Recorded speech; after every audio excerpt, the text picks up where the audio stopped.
Love this podcast? Support this show through the Acast supporter feature.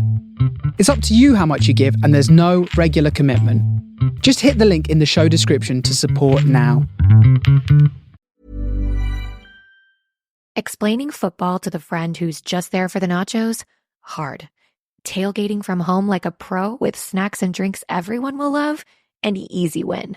And with Instacart helping deliver the snack time MVPs to your door, you're ready for the game in as fast as 30 minutes. So you never miss a play or lose your seat on the couch or have to go head-to-head for the last chicken wing.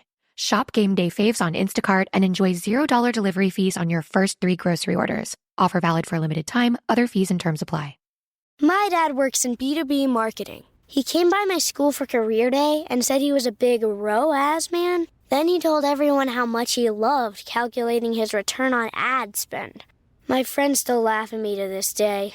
Not everyone gets B2B, but with LinkedIn, you'll be able to reach people who do. Get a $100 credit on your next ad campaign. Go to linkedin.com/results to claim your credit. That's linkedin.com/results. Terms and conditions apply. LinkedIn, the place to be, to be. It took a lifetime to find the person you want to marry. Finding the perfect engagement ring is a lot easier. At BlueNile.com, you can find or design the ring you've always dreamed of with help from Blue Nile's jewelry experts who are on hand 24/7 to answer questions, and the ease and convenience of shopping online. For a limited time, get $50 off your purchase of $500 or more with code LISTEN at BlueNile.com. That's $50 off with code LISTEN at BlueNile.com.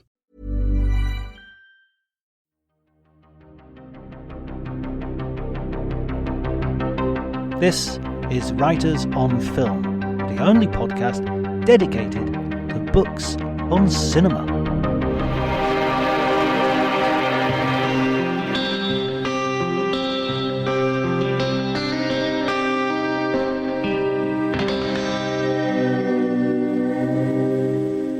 Hello everybody and welcome to Writers on Film. My name's John Bleasdale, I'm a writer and film critic, and today I'm going to be talking to Hannah Strong, who's just written an amazing book about Sofia Coppola and her films. It's an in-depth look, probably one of the first real studies of Coppola, and it's just a really candid, interesting and vibrant and a beautiful, it's an Abrams book, so it's a beautiful looking book as well. So it comes highly recommended, but you'll understand all that once you hear me and Hannah talking about it. Remember, if you enjoyed the episode, please like, subscribe, leave reviews if you can. That helps spread the word. Our numbers are great at the moment, but they can always be better. There's an audience out there which is much bigger, and all they need to do is tune in and find out about it, and they'll be happy as Larry, and they'll thank you if you put them in that direction. So before you do any of that though, please enjoy the conversation.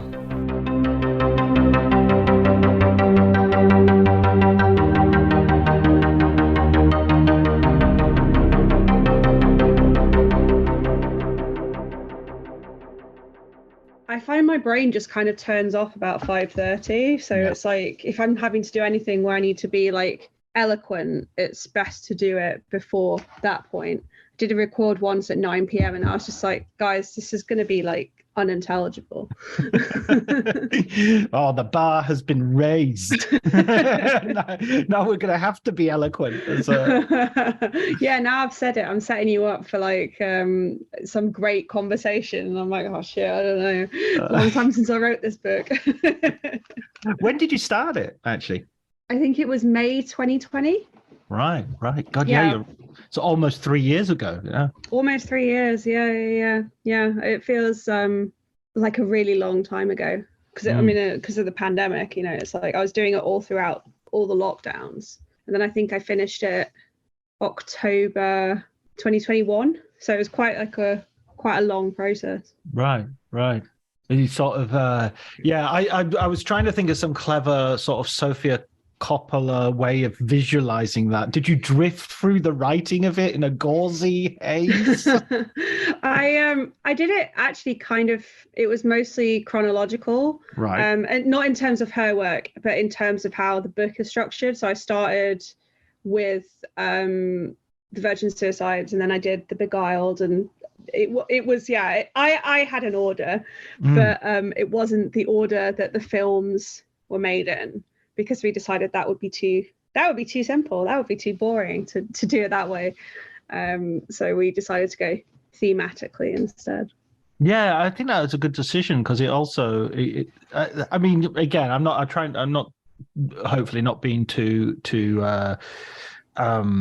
idiotic, but that idiosyncratic sort of personal approach isn't that far away. I don't think it's too much of a reach to say that that's similar to how Sofia herself sort of addresses her films.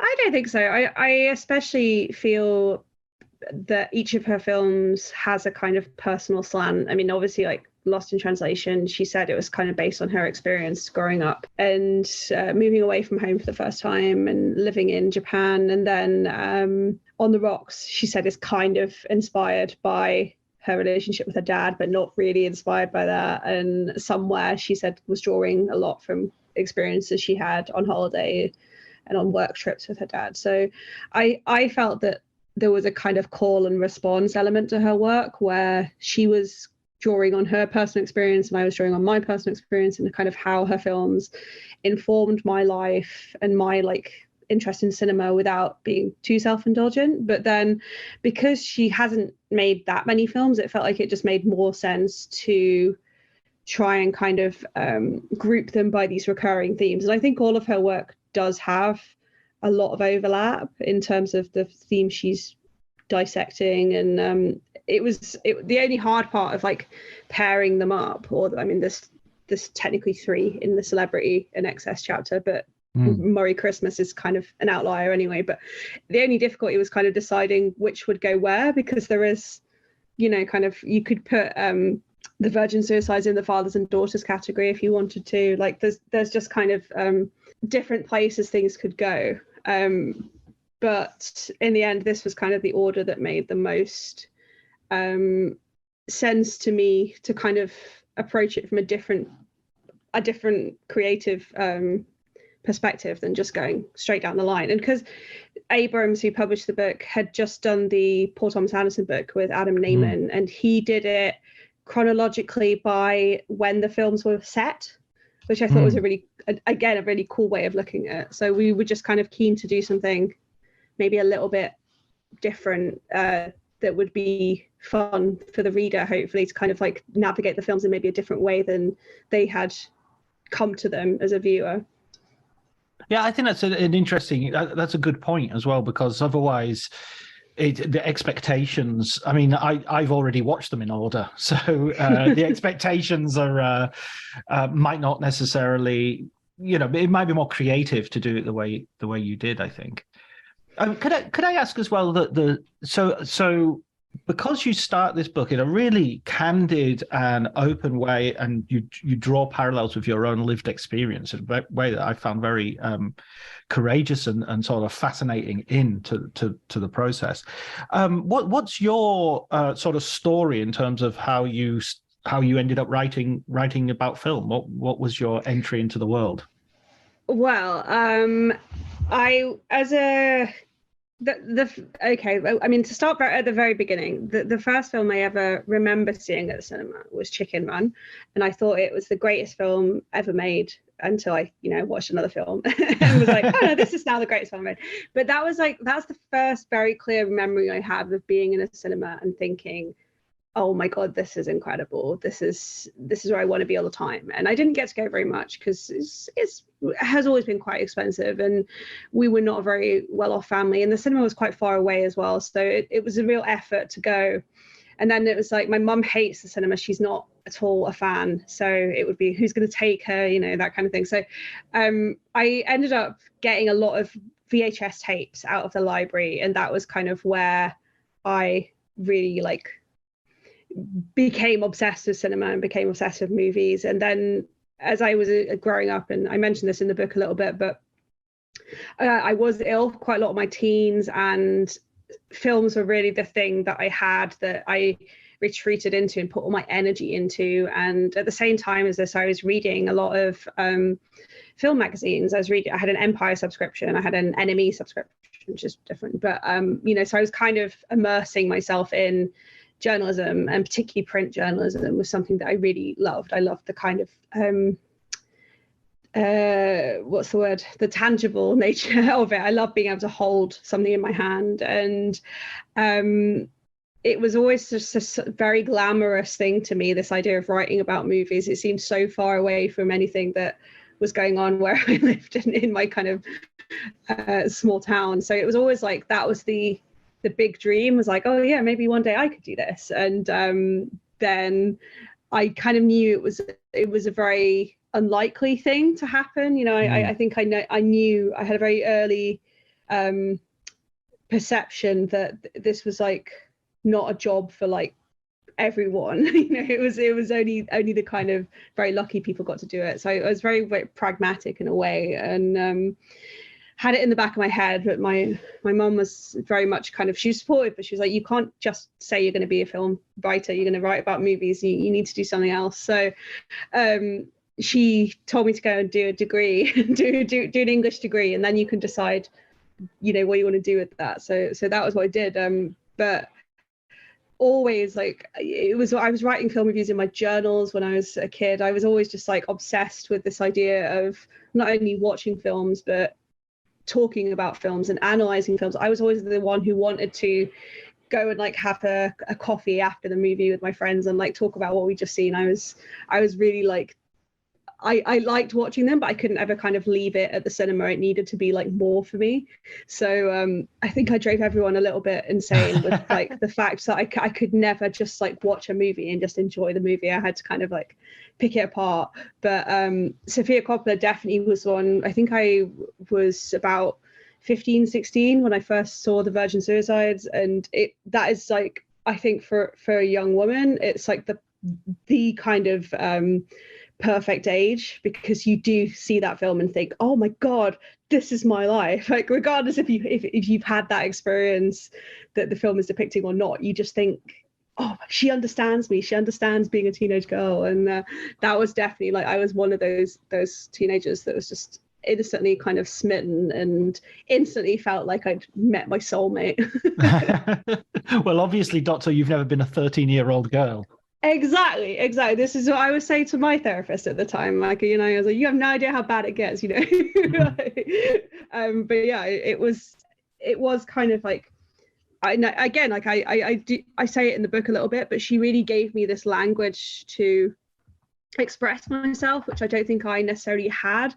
And I think seeing her films, seeing probably David Fincher's films at the same time, seeing Martin Scorsese films for the first time, were these kind of like, I mean, it's such a cliche, but like a lightning rod moment where it's like, oh, these things that I'm watching on screen are this kind of visual representation of, you know, kind of how I feel in my head, and all these kind of like difficult, big, scary emotions. And more than that, they were an escape. I think like they were so beautiful, these films, especially Sofia Coppola's films, and that I think instantly kind of appealed to me, this idea of getting so far away from the setting that I was in. Well, what is your small town?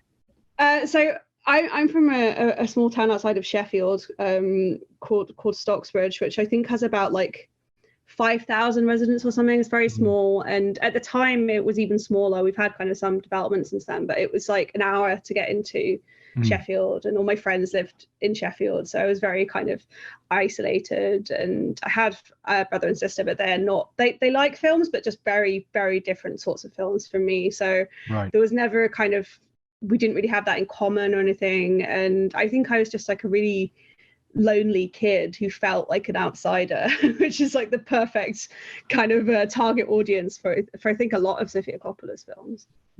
Absolutely. I mean, it sounds very similar. I mean, we lived in a tiny village outside of Barrow-in-Furness, and I used to always joke to people, I don't live in the middle of nowhere. We have to get a bus to get to the middle of nowhere. You know, it's not like... Yeah, that was the set. Yeah, we used to regularly have, there was a road to kind of get to Tesco, and like my mum and I would get in the car and drive, and we'd have to like stop on the road because there would be a farmer with cows, and we would have to like wait 10 minutes for the farmer and his cows to pass.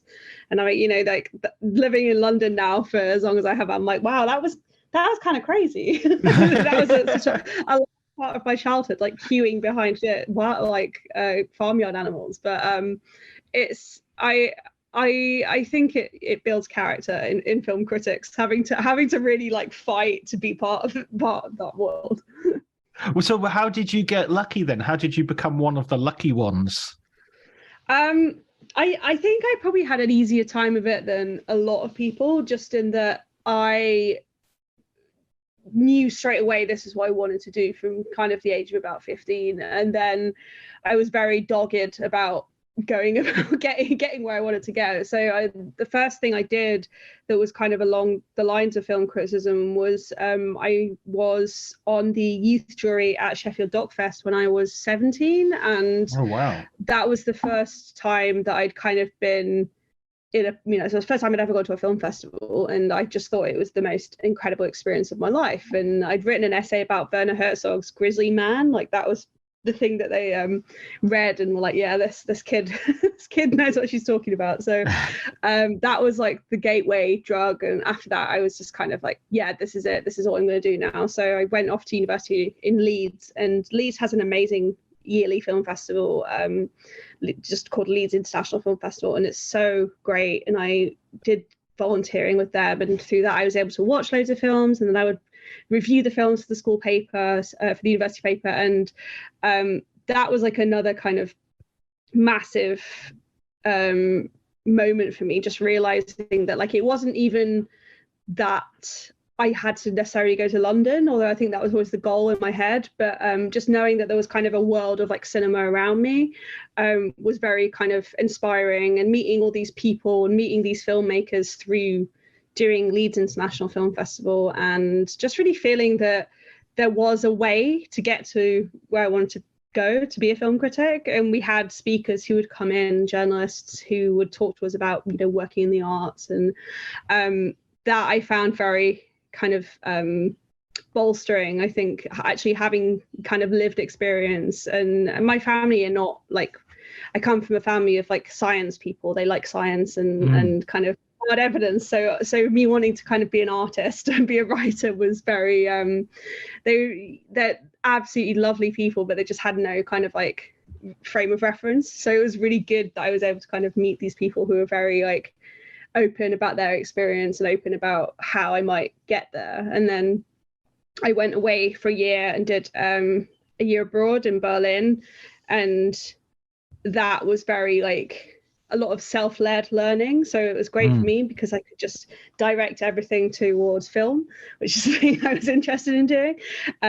Even though it was an English and history degree I was doing, I was just like, I'm going to try and sneak in as much film as possible, which is what I did. And I did an internship whilst I was in Berlin with a film journal out there. It was only a sort of 3-month internship, but again, that was like, I mean, Berlin generally just like such an amazing city for cinema, and obviously it has a festival. That was my first international film festival, and it was again kind of extremely overwhelming. And I feel like all these tiny experiences really like just kept that little like flame alive until I was able to graduate and move to London and take a job that had nothing to do with film, but it was a copywriting job. So I felt like it was kind of a step in the right direction. And then eventually I did some freelance bylines whilst I was working at the website that I had this copywriting job for, and then wrote something for Little White Lies, which was kind of always my big dream as a teenager. It's like, oh, one day I'd like to write for Empire and Little White Lies, and haven't got Empire yet, but have got Little White Lies. And after that first byline, it just so happened a job came up about 6 months later, and I applied. And I remember sending my mum a Facebook message saying, I've applied for this job with Little White Lies. I don't think I'm going to get it, but it's really good to just do an application and like get yourself into the group. And then I got the job. So that was gosh, 6 years ago now, 5.5 years ago. So it's a lot straighter forward a route than a lot of people end up taking. A lot of my friends, a lot of my peers kind of didn't get that experience of just going from one job to another job and then being there. But I'm very aware of kind of how fortunate that was, and how lucky I was that Little White Lies kind of took a chance on someone coming just kind of straight out of a kind of very corporate copywriting job with only a few kind of film bylines. But I think they really had a sense that this was something that I was my whole life and was something that I 24 hours a day lived. And I think that's definitely kind of like shown over the past 5.5 years. And then the book came, about 2.5 years after that. So I'd been with Little White Lies 2.5 years before we started talking about doing the Sofia Coppola book. Wow. I do think there's my experience of talking to so many people from festivals and from journalist backgrounds, and obviously due to this podcast, largely people who've written books, it just seems like there are so many ways to get there. There are so many roads, and they all involve luck to some extent, and they all involve enthusiasm. But other than those two things, everything else could be. It feels like there's an absolute spectrum. Oh yeah, I always say when I get asked about this, but a lot of the time it's college students, university students, or just young people who are really interested in getting into film writing, and they'll ask, kind of how would you recommend I go about getting into film writing? And it's such a hard question to answer, because I think now more than ever, there's kind of no real way you have to do it. And like you say, it's that enthusiasm and that kind of luck that are going to be the biggest factors, but and hard work as well. But I'm always surprised at like kind of hearing how people end up doing film journalism. And there's people that come from completely different backgrounds, and then people that come from other parts of film, whether that's programming or whether that's working in marketing or something. They just kind of discover a real interest in film journalism. But yeah, I think it is like, it's easier in some ways and harder in others. Obviously constantly kind of scrambling to get work, I think, a lot of the time, and budgets are constantly being cut and places are shuttering, and it does feel like cultural journalism generally is such a precarious place to work. But I do feel that in a lot of ways it has become easier if you have that kind of tenacity, which I definitely did, and just kind of always kept at it, and always thought like eventually, kind of even in the depths of it being like such a slog to get these pitch emails sent out and to deal with kind of the constant rejection, I was like, no, got to keep at it, and then eventually it'll pay off, and it has done. But it's I think burnout is so easy, and if you get burnt out before you start doing it, then you're kind of you're never gonna get there. But I always am very like honest about it as well. I'm always a kind of like, I don't think there's any point in trying to disguise how difficult it is as an industry. I think like you got to go in just with no expectations and hope eventually to find some way there. But it doesn't surprise me actually that you said you came from this copywriting background, because I was having a conversation actually last week. I was talking to Wendy Mitchell about this, and she was mirroring something that Wendy Ide told me. The two Wendys of film criticism had told me right at the very beginning when I started writing. And I remember Wendy Ide saying, respect the deadline and respect the word count. And you'd be surprised that puts you in like the top 3% of everybody writing if you do those two things. And then if you're good at writing as well, then that. But her point was kind of like, to get to this stage, everybody's kind of good at writing, but not everybody respects the deadlines. Yeah, I can. Yeah, as someone who sees it from both sides, as an editor and a writer, it is just kind of amazing to me how many writers I'll work with who don't respect the deadline and will send me a draft that is vastly over. Obviously with word counts, sometimes you can kind of eke out if your editor is going to be okay with you sending something a little bit over or not.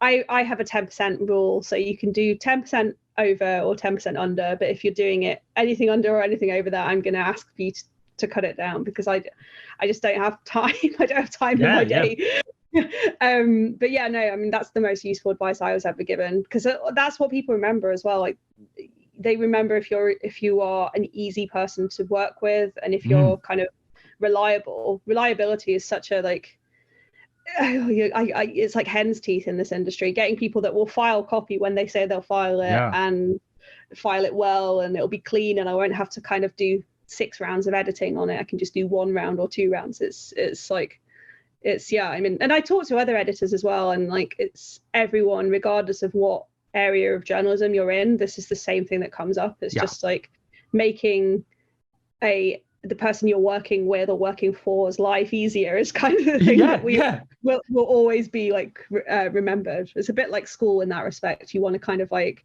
make sure you're making it as easy as possible for the person who is trying to give you money, or in the case of school, a good grade. So it's very basic things. Absolutely. But I think it's worth sort of reiterating. And plus, I'll take the opportunity on this podcast to say I'm always on time, always. I'm sure Hannah is as well. Yeah. Now you're on the other side of the fence, you'll be able to, you'll have learned that lesson, 1,000,000 times over. So let's get back to Sofia Coppola and how. Your relationship to her, you've already sort of given us an inkling, an idea of how she spoke to you as a teenager and as a girl, specifically that teenage girl experience. And what I was really interested in with reading this book is my own reaction to, obviously I'm coming at it from a different lived experience. And I have definitely been guilty in the past of dismissing some of her work. I loved Virgin Suicides, and I loved Lost in Translation, and there are other ones like The Beguiled and Bling Ring, and somewhere that Marie Antoinette I really liked as well, but that I feel I ought to revisit, because I feel that I've definitely glided over those in a way which is too casual and too incurious, if that makes any sense. And it was interesting that you mentioned that Adam Nyman's book about Paul Thomas Anderson, because in a way they're really exact contemporaries, and they've made more or less the same number of films, I think, just a rough thing. Did you feel when you were writing the book that you were sort of addressing an audience like me to some degree, that there was an element that you had to, I mean, I know she's got a lot of fans and admirers out there. I don't mean to undervalue that at all, but a critical consensus that was perhaps not as in her favor as would be for, say, a Fincher or a Paul Thomas Anderson.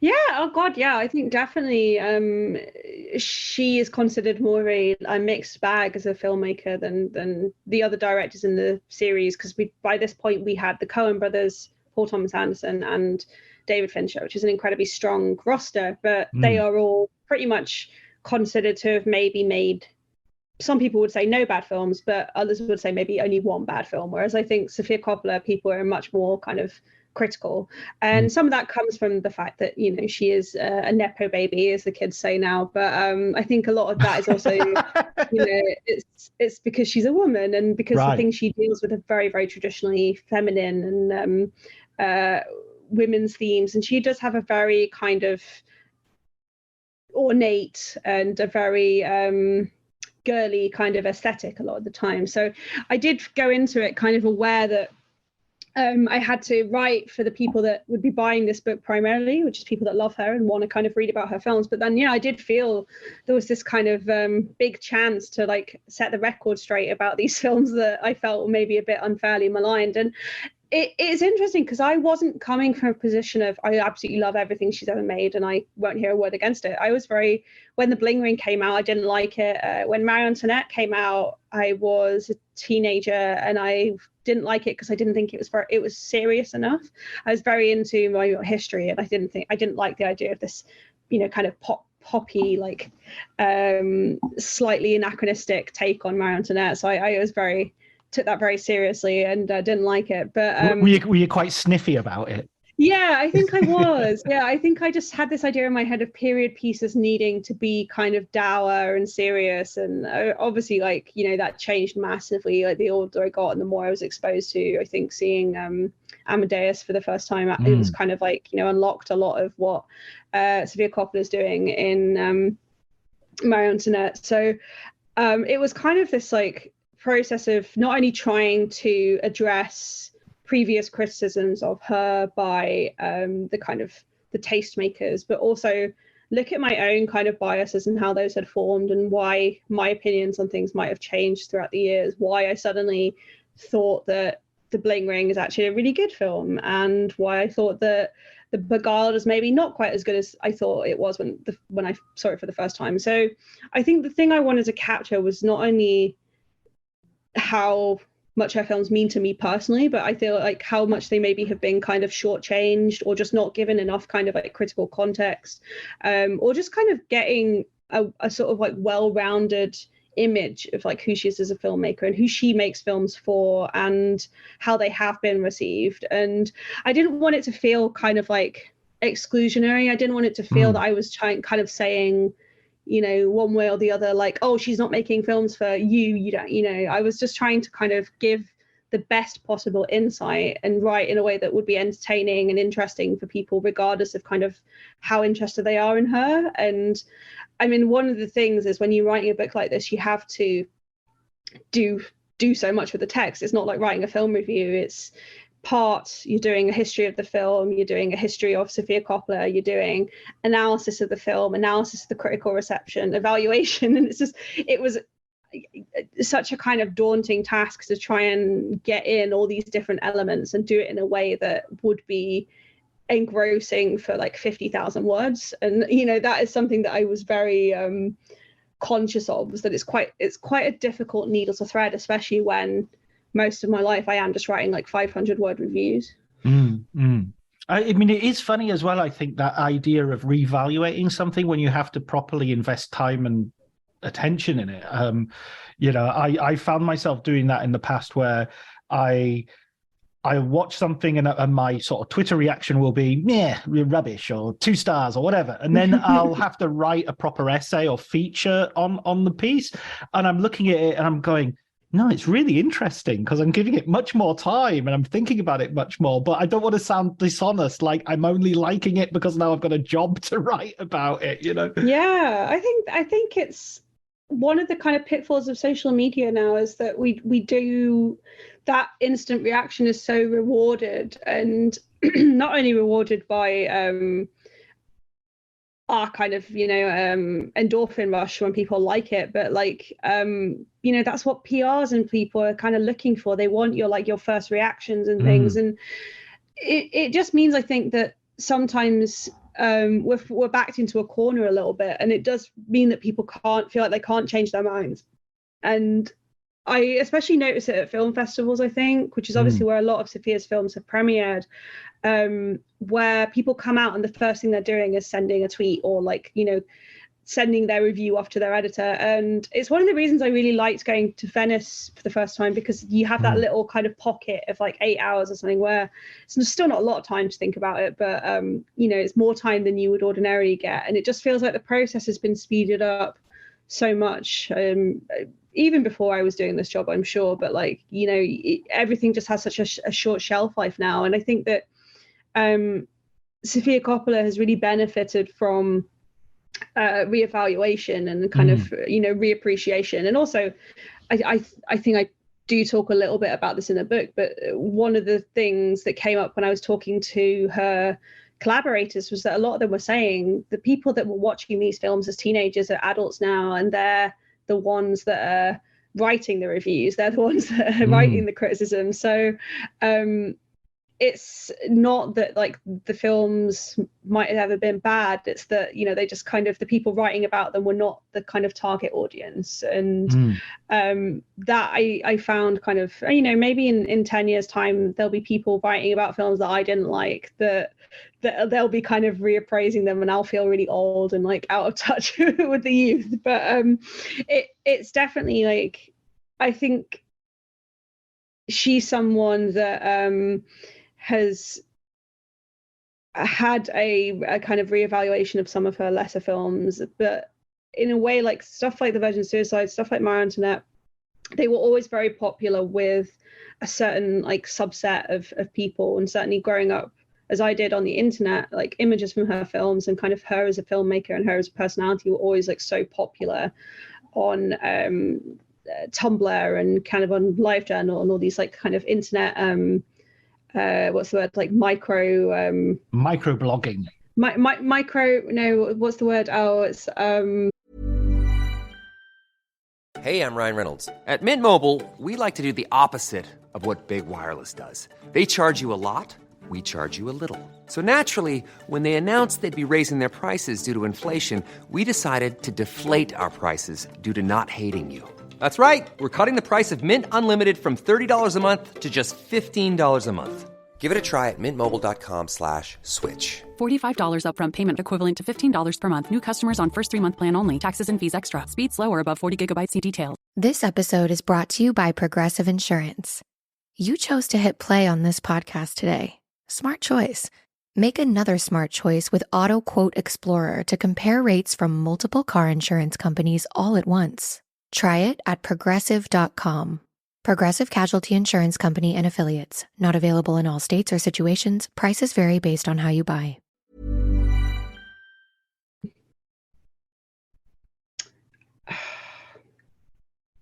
Subcultures, that's the word. Right. She was always very popular with kind of a specific type of internet subculture. So it was nice to kind of finally get a chance to give her the kind of reverential like auteur approach that I think, you know, we usually see reserved for like the Scorseses and the Francis Ford Coppolas of the world, for example. It felt like she's been, you know, doing this for almost 30 years now. So it was kind of a ripe time for it, especially because now we're seeing filmmakers who are inspired by Sofia Coppola. Like Charlotte Wells was saying how much Somewhere had inspired Aftersun, and I was just like, wow, it's, you know, the kids that made these films are going to be making movies of their own now. So absolutely, yeah. I think that was one of the best things about the book, or about I think, you know, my own experience of approaching it is going to be different to a lot of people's, but it really made me think I've got to rewatch these films because there are a bunch of them that I've seen only once, and there are a bunch much more so than as we sort of have indicated previously, sort of like contemporary equivalent male, you know, let's underline, filmmakers. So, you know, I only saw Somewhere at Venice when it premiered, and I never saw it again. And I remember sort of being, yeah, it was okay, but being disappointed by it as compared to you know, her previous films. But maybe that I mean, when you're this is something you'll recognize, I'm sure, from like festivals, you know, being disappointed because a filmmaker has not made the film again that you liked is not necessarily the best way of approaching a piece of art. You know, you shouldn't, you know, you might need to go back and actually watch it just with a clearer head. So that's certainly a film, having read that chapter, I wanted to revisit. Oh, I'm so glad, because Somewhere is definitely when I was younger, before I was kind of as immersed in film as I am now, I would have said The Virgin Suicides was my favorite, but definitely now Somewhere is the one that I think is my favorite of her films. But I think it was difficult for her coming off the back of making Lost in Translation, which is obviously like such a huge hit, and then making Marie Antoinette, which kind of bombed both critically and commercially. It wasn't quite a disaster, but I think it was certainly considered a disappointment by the studio and by Sofia, only in terms of how it was received. I think, you know, she was happy with what she did, as she should be. It's a great film. But I think Somewhere was kind of a difficult one. And even like, you know, it won the Golden Lion, but she not the Golden Lion. Is it? Yeah, it's the Golden Lion. It's Golden Lion, yeah. I was doubting myself. As all these animal awards. The Golden Griffin. Exactly. I was like, Silver Bear, Golden Lion, yeah. So you know, it won the Golden Lion, but even then people were saying, oh, she only won because Quentin Tarantino was the head juror and they used to date. And it's like, she can't even have that without someone, you know, kind of sticking their oar in and saying that she's only got it because a man said she could have it. And I think like it's such a quiet film. It's like 70 pages on the script, which is kind of unheard of. And it's this film about filmmaking, film about Hollywood that is so unassuming and so melancholy and not dramatic at all. It's not, you know, there's no moments of kind of high drama in the film. Like the most dramatic thing that happens is he falls down the stairs and breaks his arm at the beginning. Like it's you know, it's full of all these really quiet moments. I think not only is it this really like insider view of Hollywood, but it's this father-daughter relationship, which I think we've started seeing more of now in films like After Sun, where it's all kind of in the silences. It's all in the things they're not talking about. There's no big blowout confrontation, like thinking of The Wrestler, where there's the argument between Randy and Stephanie, like towards the end. You know, this is all very kind of like introspective and it's a bit Jim Jarmusch, isn't it, as well? That sort of like the scenes between the scenes, if you like. Yeah, there's a lot of details for you to fill in, and I mean, I believe that she's very good friends with Jim Jarmusch. So it doesn't surprise me that he would be a kind of like huge influence. In fact, there's a lovely there's an episode of the TV show What We Do in the Shadows, the vampire mockumentary, in which Sophia and Jim have a cameo. They're like having drinks together at this vampire bar, and I just thought that was just such a wonderful little moment, and also shows that they clearly have just got such great senses of humor. Like that. That's my favorite TV show. That is my this year I've just discovered that, and we've just binged it, me and my daughter, and we're just like, wow, this is the best. It's so good, and that's what I love that about fucking guy. That's another thing I love about Sophia, is that I think she's very aware of pop culture, and she's very kind of tuned in, and we see that in all her films, obviously, with the music and the costuming and her kind of music video background. But even like in On the Rocks, you know, she's got like this character who's carrying like a Shakespeare and Sons tote bag, a Shakespeare Company rather, and has a Bernie Sanders sticker on her door, and she's wearing a Paris with You t-shirt, and it's very trendy, but in a kind of if you know you know way, which I think again always appeals to me as like a pop culture lover, but also very much appeals to teenagers, because as a teenager all you want to do is be cool, really. And being into Sofia Coppola films, I think, is like you feel like you're part of a club, even though there's like millions and millions of people who love her movies. Being able to pick out these little references and these little like, oh yeah, I know that those the La Rue de Macaroons in Marie Antoinette, you know, you kind of feel like you're part of something, you're part of a little gang. It's the same with, I think, people like Fincher, people like Paul Thomas Anderson, people like Tarantino, especially, like all the kind of like Easter eggs in their films that you feel like you're kind of mates with the director because you understand the reference. Yeah, red apple cigarettes and let's have some more foot shots. Exactly. Yeah, I mean that's one of the things. It's one of those things as well, isn't it? In a male director, it'd be considered sort of style. And it would be a signature, and you wouldn't really, you know, I mean, people do criticize Wes Anderson, I suppose, for being so Wes Anderson-y, but at the same time, what do you want? You know, do you want him to be Michael Haneke? Because we've already got one of those. And the same thing with Sofia Coppola. I mean, I think that the time when you sort of criticize her maybe the most severely, or at least you hold her to account a little bit more, is in terms of her treatment of race in Lost in Translation and The Beguiled.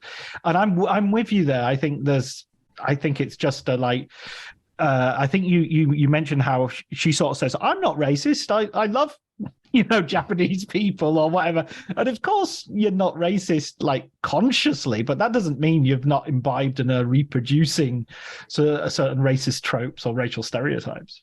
Yeah, absolutely. Yeah, and it did feel important to me as well to bring in other voices and to look at critics who were calling her out at the time, because they did exist. You know, a lot of Japanese critics particularly wrote like, this is quite offensive and here's why. And with The Beguiled, there was a lot of amazing writing by Black writers about The Beguiled and about how problematic Sophia's treatment of the South was, and particularly her removing a mixed race character from the script, which I think Sofia herself probably admits now was not the right call to make. It's almost this thing, I think, with The Beguiled, in that she was so afraid to do it wrong that she decided she wasn't going to do it at all, which is just no excuse, really. It's just it's so, if anyone can kind of afford to go out on a limb, it's Sofia Coppola, and she just kind of avoided that. Whereas, yeah, Lost in Translation is such a product of its time, and people say that sometimes as a get out of jail free, but I didn't want it to feel like I was giving her a pass, because I think if you love someone, you are able to kind of process their flaws and process where their work might be problematic or might have issues. And that was something that I really I felt, obviously I benefit a lot from white privilege the same as she does, and I felt like it would be remiss of me to kind of not address that within her work. And I think she's kind of made some concessions over the years about where she may have got things wrong, but she wears kind of that privilege on her sleeve a lot of the time. I think, this is also a reason she kind of gets criticized, because she makes films about how hard it is being rich and famous. And for some people that, that kind of doesn't work at all. And for others, it really does. Because I've said this a lot over the years, but I think when you're so used to not seeing your own experience on the screen, you make, I think, more allowances. So, I was watching these films growing up, and I was thinking to myself, like,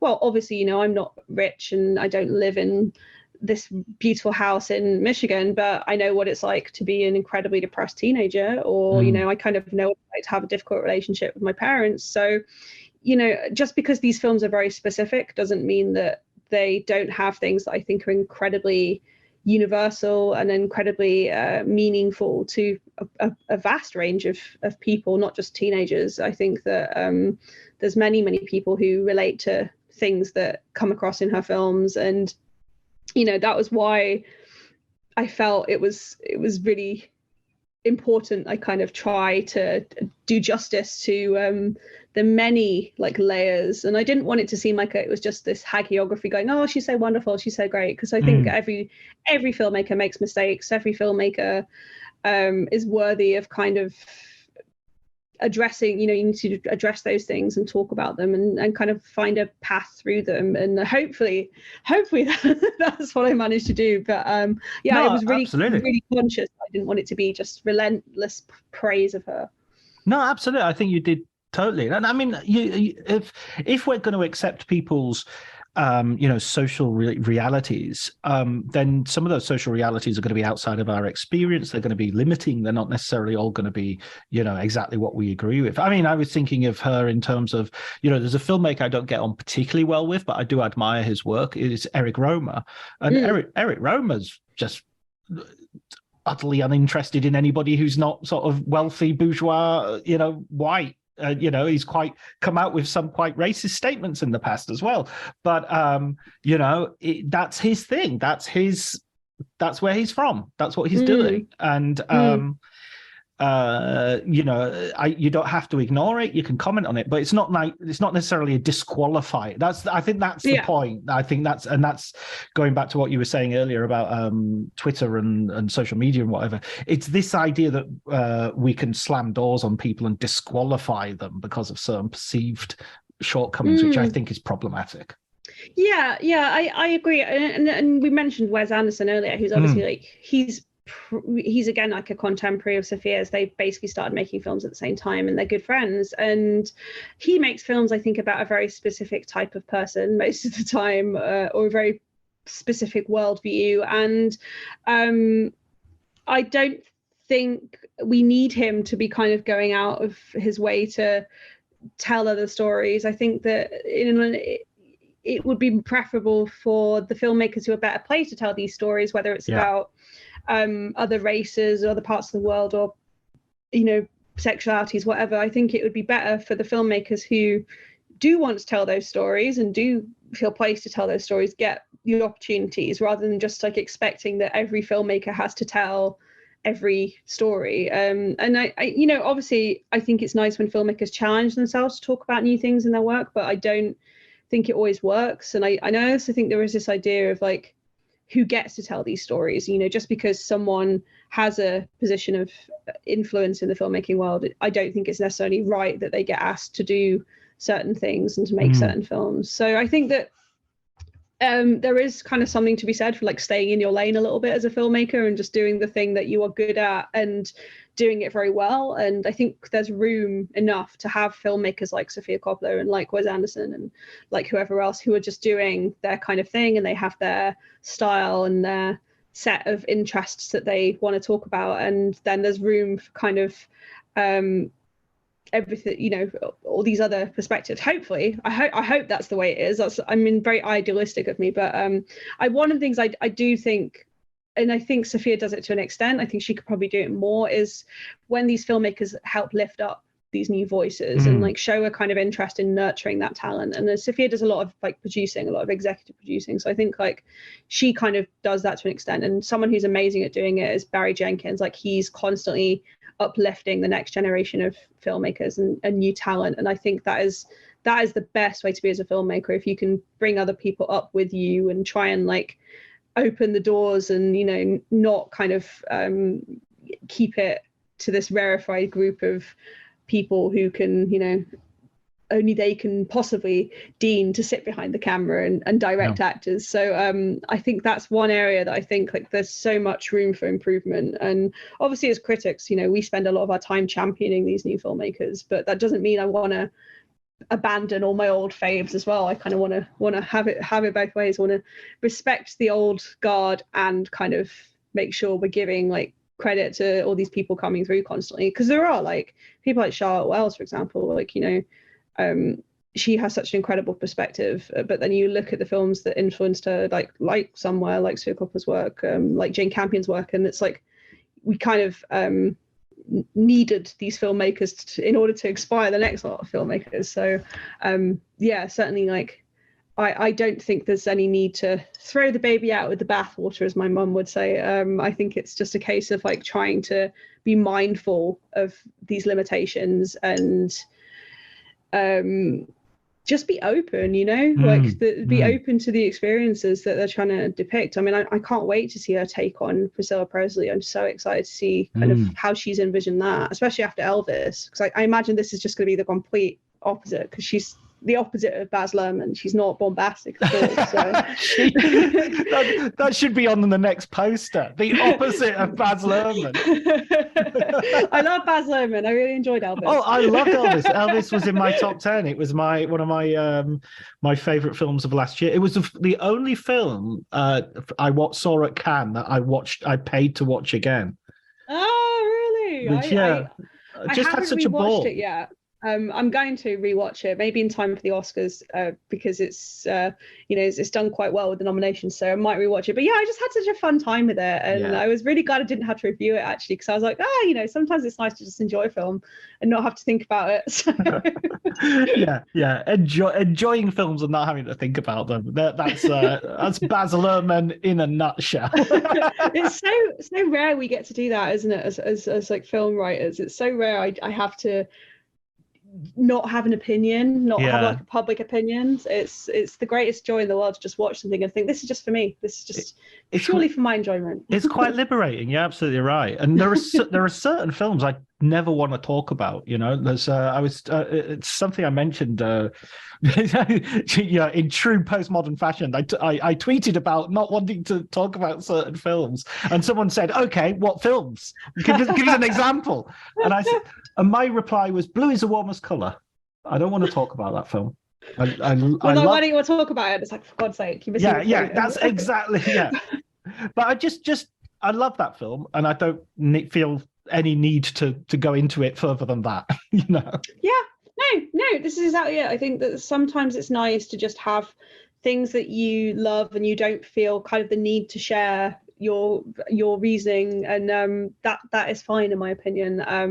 It was why I was kind of nervous about doing this book, because I think for a long time I had written I'd written two pieces about Sofia Coppola at the time, both about the Virgin Suicides, and I was very nervous to write this book, which was going to be kind of putting it all out there and opening myself up to criticism, which is a weird place to be in as a film critic, to be suddenly the subject of criticism, though people have been very nice about the book.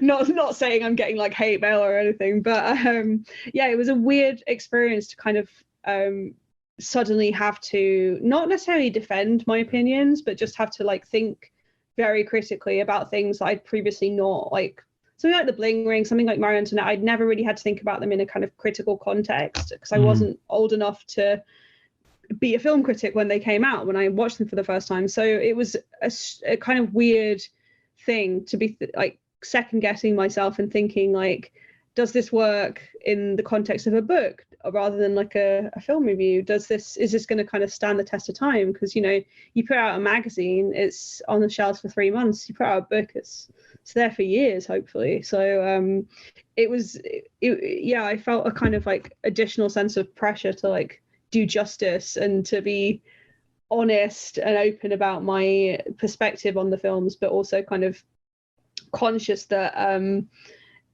it was forming this wider like history of her as an artist. It's a very specific and strange thing to put together a whole book about one filmmaker, and you'll know this yourself, like you spend so much time with them that you feel kind of like, do I need to step away from this, like get some kind of perspective? Like it is a really like daunting and fascinating experience, but at the end of it you do feel like you know them, and it's like I don't know you, like I don't know Sofia Coppola. But I was going to ask you about that. I wanted to ask you about that because yeah, I mean, what was your thinking about not, I mean, did you approach her? Was it something like that, or did you think I prefer to just write this from my own standpoint? And yeah, so with the other two books, other three books by this point. So Abrams had the very first one they did was the Coen Brothers book, and the Coen Brothers are obviously notoriously kind of difficult to get hold of, and they don't do a lot of interviews. And I think at the time they were making Buster Scruggs as well, so it was kind of like they just weren't around. So it was out of necessity that Adam Naiman didn't get to speak to them. And that was fine. The book came out great and they were able to do so many amazing interviews around it. It didn't really feel like you were missing that. And then similar with Paul Thomas Anderson, I think he was busy shooting the Phantom Thread, and Fincher, I think, was doing Mank at the time. So there was always just a project in the way with the other books. But the filmmakers always knew. They knew they were happening. We got in touch with their agents, and the agents were always like super supportive and helped set up a lot of interviews, and all the filmmakers gave the books their blessing. So the Coens and PTA and Fincher all like said, we are happy with this. It's not like an official product, but like they were all happy with it being made, which is good. And I think a lot of that comes from the fact that like they knew Little White Lies and were happy about Little White Lies being involved. So we started off like from a good place, and it happens that Sofia Coppola's agent is also Paul Thomas Anderson's agent. So she is amazing. She's really like veteran PR, and she was delighted that we were going to do it because she loved the Paul Thomas Anderson book, and Paul Thomas Anderson loved the Paul Thomas Anderson book. So so she was really, really amazing in setting everything up for us, and Sofia was delighted like straight away. She was all this I was getting secondhand from the agent, but she said like, oh, we're really happy it's a female writer, because a lot of people have suggested this in the past, doing a book on her, but it's always been male writers. There's never been anyone who's approached with this kind of proposition before. So they were really happy, and we were always going to do it regardless of whether or not we got sign off. The book was always going to happen, but we knew, because the other three didn't have interviews with the filmmaker, this one wasn't going to have one either. So, and the Bong Joon-ho book that came after as well was a similar thing. Like he was aware of the book and knew it was going to happen, but he is not involved in the book, because we just found that it would feel a bit too much like an endorsement to kind of have a big career interview. And I also find with Sofia, like she has always struck me as quite a shy person, and her interviews, I don't think that they necessarily are as interesting as the films. Like I love hearing her speak, but I think sometimes she maybe puts it all out on the screen, so we don't really necessarily need, she's not someone like Paul Thomas Anderson or Dave Fincher who can talk till the cows come home about their process and you know why every shot looks the way it does. I think that she's much more kind of cerebral, and kind of like it's all internal with her. So we knew that she approved the book, but she wasn't going to be in the book in any capacity, which meant it was mostly about finding the right kind of people, the voices around her to bring in. So people that had worked with her. And she, again, like Sophia and her agent were so good at like setting that stuff up. Like we got Kirsten Dunst for half an hour, she was in the middle of the press campaign for Power of the Dog. It had literally just been at Venice, so right. she was amazing to be available and make herself available and give me time and be so generous. And it was the same with all Sophia's collaborators, like Philip Lassorde, her cinematographer, and Brian Whitesell. They were so accommodating and so happy to be involved. And they, it would be, I've got half an hour, and they'd give me a ring, and it'd be like an hour later they'd be like, okay, I should probably get going now. So they were so kind of like just delightful and happy that there was going to be something big on Sophia, and they were so generous. Like Philip was sending me photos from the productions, and Brian as well, and Sophia's on-set photographer, Andrew Durham, who's absolutely, he's just made a film of his own actually, but he sent me a ton of press, like the photos from on set, and he said to me, just use what you want, just credit me. Wow. And I was like, do you not want paying? And he's like, no, it's fine, just use the credit. And I was like, what? Wow. I was very fortunate that she works with this just amazing, like incredibly generous group of people who are just such big fans of her that they want to kind of talk about their work together, and they want to be involved in a big career project. There's no hint of any sort of like talking head style fallout, it's right, all kind of like everyone just can't wait to chat about how much of a good time they had working with her. Oh, that's brilliant. And I think it is important to recognize that, this is a big, Abrams do these beautiful big books. It's not easy getting a book written about a director. There aren't that many directors out there who publishers will take a chance on.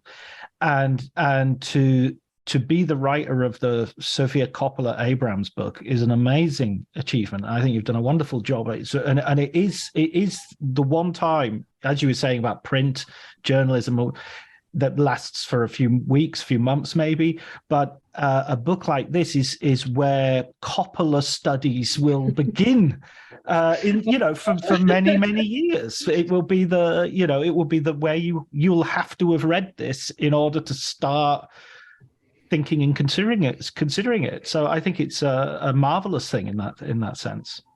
That's not scary at all. The idea of people having to like study and disprove me and stuff, that's not terrifying. But I mean, it is, I also, something that I wanted, one of my first conversations about this book, and it sounds very earnest, but I am quite an earnest person, so it fits. But I wanted the book that I never had when I was 16. I wanted this to be the book you buy because you've seen The Virgin Suicides and you loved it and you want to know who Sofia Coppola is. So in some ways, it's kind of like an overview more, and for the kind of hardcore cinephiles, it's probably not going to be like, there's a lot of stuff that I'll probably already be aware of. But I have had so many teenagers, and especially at the screenings I was doing, it was the loveliest thing in the world to see so many teenage girls and teenage boys as well, like come up to me with their parents, and they were very like shy and were like, oh, I just, I really love Sofia Coppola. And there was one girl who came with her grandparents in LA, and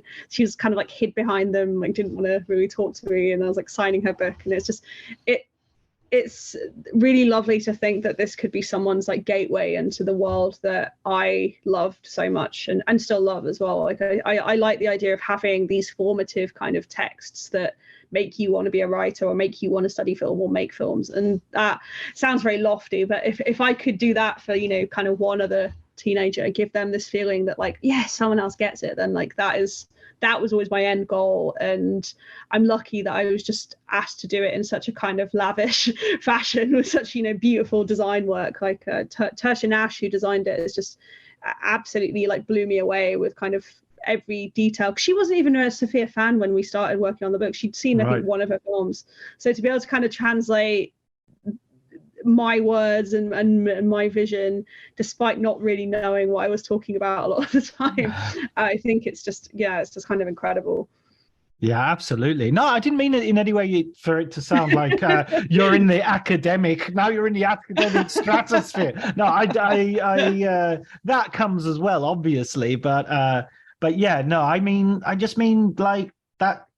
the books on the shelves of the sort of film section of Waterstones, there aren't, it's a pretty, I mean, I know from doing this podcast, this is a niche of a niche of a niche, if you like. So to the advantage of that is that, if you get to write one of these books, then you're having that word. You're contributing to the legacy. It doesn't surprise me at all that the agents are pleased and well, I've just noticed in the background you've got an Annette poster on your wall as well.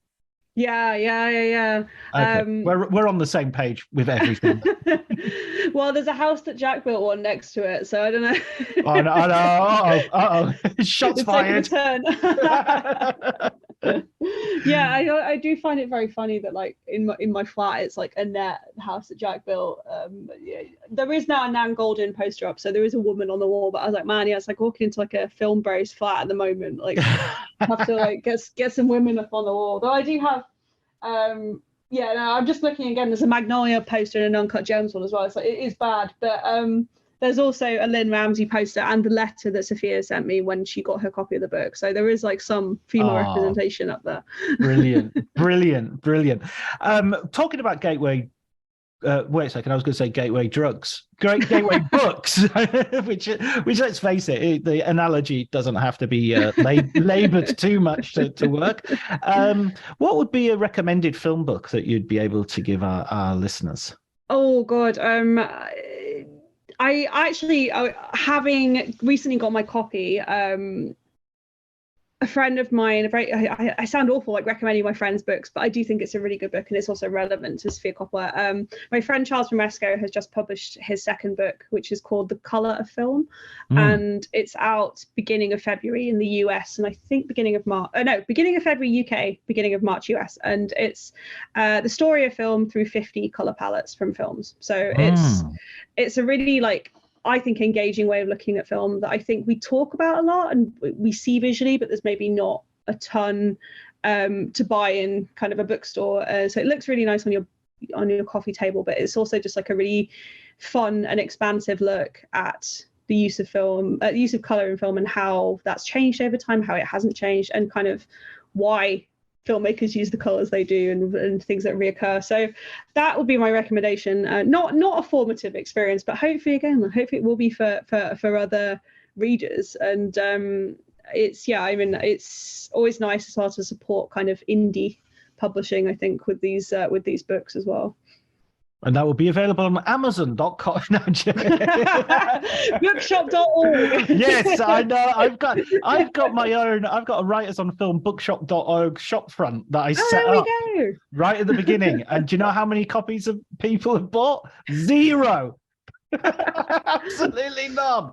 Yeah, I was telling everyone when my book came out, I was like, I know it's cheaper on Amazon, but can you just buy it anywhere else? Like, yeah.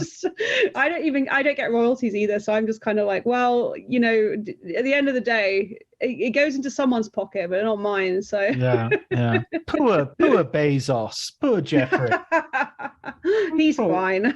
He's down to his last 100 billion, I think.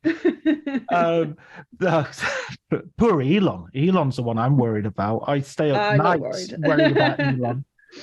Oh, there's a guy who needs a Sofia Coppola film. Cheer him up. Listen, Hannah, thank you so much for talking to me. It's been an absolute blast. I loved reading your book and likewise having this conversation. Thank you for having me.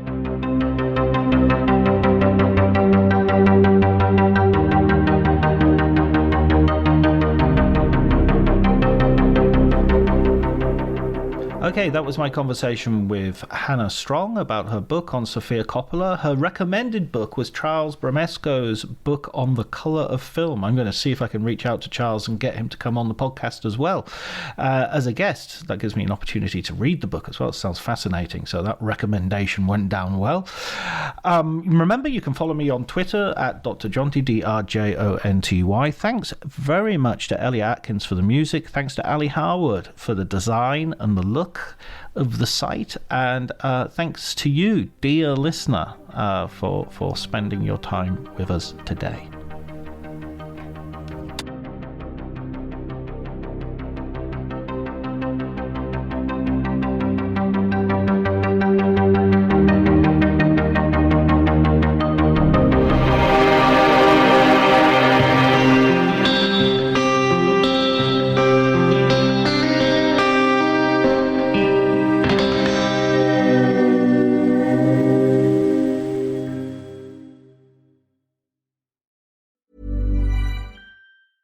As the days get shorter and the nights chillier, it's tough to keep up your fall workout routine. Thankfully, there's Alo Moves, the app that brings workouts and wellness to the comfort of your home. Join alomoves.com with code ACAST for a 30-day free trial and 20% off an annual membership. From yoga and Pilates to sound baths and meditations, Alo Moves has it all, with classes made to fit every schedule. Find your perfect wellness routine anytime and anywhere with code ACAST at alomoves.com.